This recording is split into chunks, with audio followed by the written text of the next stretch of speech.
لو أنزلنا هذا القرآن على جبل لرأيته خاشعا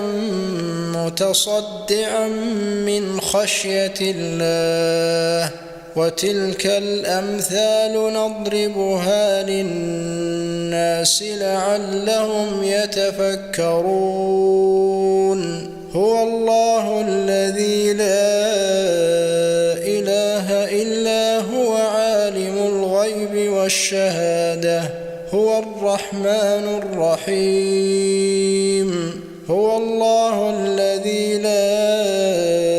إله إلا هو الملك القدوس السلام المؤمن المهيمن العزيز الجبار المتكبر سبحان الله عما يشركون هو الله الخالق البارئ المصور له الأسماء الحسنى يسبح له ما في السماوات والأرض وهو العزيز الحكيم.